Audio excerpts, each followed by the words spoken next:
यह कहानी है खड़गपुर नामक गांव की, जहां गर्मी का मौसम अपने चरम पर था, जिससे भीषण गर्मी से पूरा गांव परेशान था। तो वहीं भीषण गर्मी से परेशान गांव वाले आपस में बात करते हैं। अरे भाइयों, यह गर्मी तो दिन ब दिन बढ़ती ही जा रही है। यदि यह गर्मी इसी तरह बढ़ती रही तो हमारा जीना मुश्किल हो जाएगा। हाँ, तुम सही कह रहे हो। अब तो बाहर घर में भी इतनी गर्मी होती है कि पंखे और कूलर भी इस गर्मी से निजात नहीं दिला पा रहे हैं। गांव वाले यह बात कर ही रहे होते हैं कि तभी वहां गांव के मुखिया राम बहादुर आते हैं और कहते हैं, अरे गांव वालों, तुम इतनी तेज गर्मी में यहाँ क्या कर रहे हो? क्या तुम्हें पता नहीं गांव में कितनी तेज गर्मी पड़ रही है? अगर कोई इस गर्मी की चपेट में आ गया तो उसका मरना तो तय है। अरे मुखिया जी, हम भी इसी विषय में बात कर रहे थे। घर पर पंखे के सामने बैठा हो तो मानो वह आग उगल रहे हैं। हाँ, तुम सही कह रहे हो। इस भीषण गर्मी में तो कुल्लर पंखे भी फेल हैं।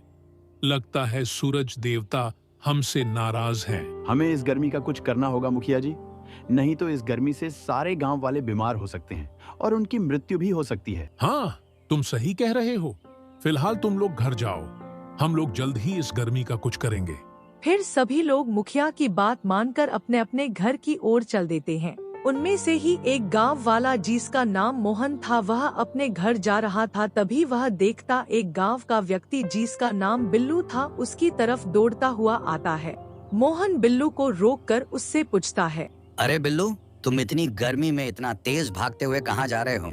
मोहन भाई, मैं राजू के घर जा रहा हूँ। मैंने सुना कि इस भीषण गर्मी की चपेट में आने से वह बीमारी पड़ गया है। मैं उसी देखने जा रहा हूँ। क्या गर्मी की वजह से राजू बीमारी पड़ गया है?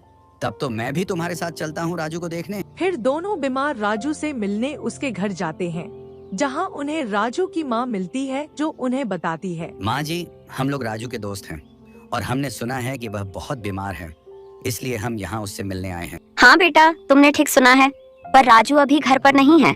उसके पिताजी उसे अस्पताल ले गए हैं। तो ठीक है माँ जी, हम फिर कभी राजू से मिलने आ जाएंगे, पर कभी आपको हमारी जरूरत हो तो हमें बता दीजिएगा। फिर मोहन अपने घर वापस आ जाता है, जहां उसकी पत्नी उससे पूछती है, सुनिए जी, इतनी गर्मी में आप इतने समय तक बाहर क्या कर रहे थे? अरे भाग्यवान में तो कब का घर आ जाता, पर रास्ते में मुझे बिल्लू मिला, जिसने मुझे बताया गया कि गर्मी की वजह से राजू बीमार पड़ गया है, इसलिए हम उसे देखने गए थे। क्या राजू बीमार पड़ गया है और आप उसे देखने गए थे? हाँ, पर वह हमें घर पर नहीं मिला क्योंकि उसके पिताजी उसे अस्पताल ले गए हैं। भगवान करे कि राजू जल्दी ठीक हो जाए। चलिए, आप हाथ मुंह धोकर आ जाइए, खाना तैयार है। वहीं दूसरी तरफ राजू अपने घर वापस आ चुका था, जहां वह अपनी माँ से कहता है, माम, हाँ बोलो बेटा। माँ, मुझे लगता है कि अब मेरा अंतिम समय आ गया है। नहीं नहीं बेटा, ऐसा मत बोलो।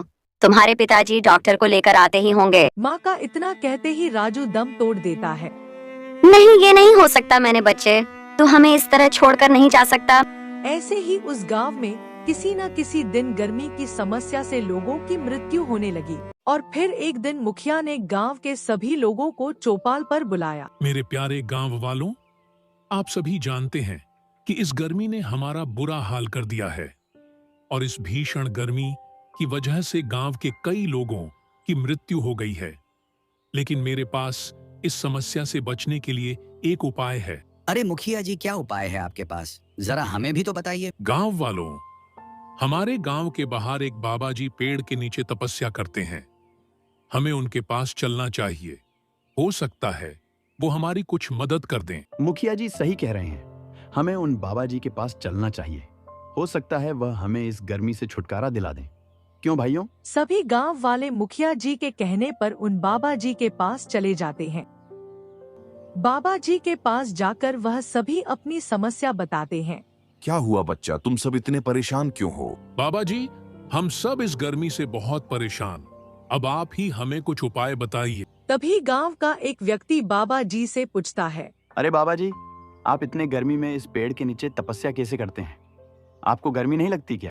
बच्चा, बाबा को गर्मी नहीं लगती, उन पर खुद ईश्वर का आशीर्वाद है। बाबा जी, हमको भी कुछ उपाय बता दीजिए जिससे हम भी इस गर्मी से बच सकें। इसका सिर्फ एक ही उपाय है।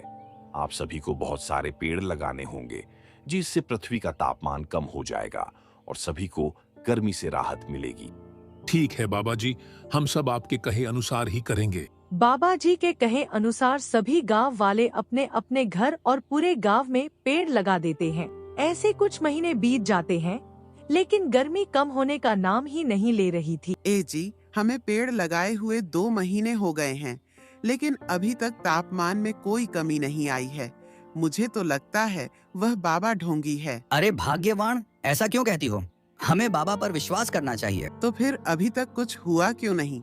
मुझे लगता है कि आपको मुखिया जी से इस विषय में बात करनी चाहिए।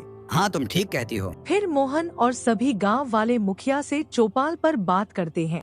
मुखिया जी, हमें पेड़ लगाए पूरे 2 महीने हो गए हैं, लेकिन अभी तक हमें गर्मी से कोई राहत नहीं मिली है।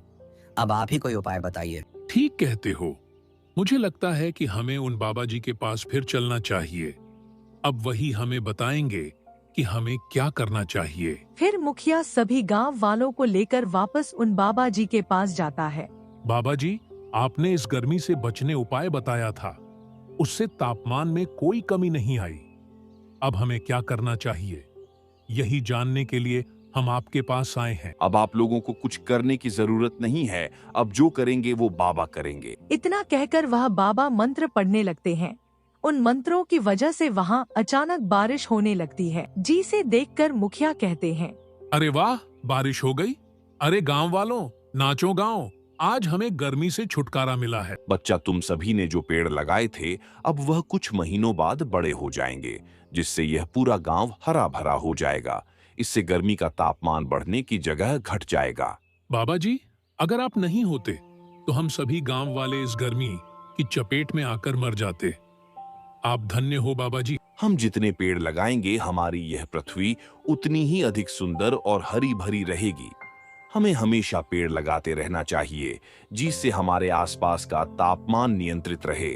और कुछ दिन बाद सारे पेड़ों से गांव हरा भरा हो जाता है और उस गांव से गर्मी छू मंतर हो जाती है। हमारी कहानी देखने के लिए धन्यवाद।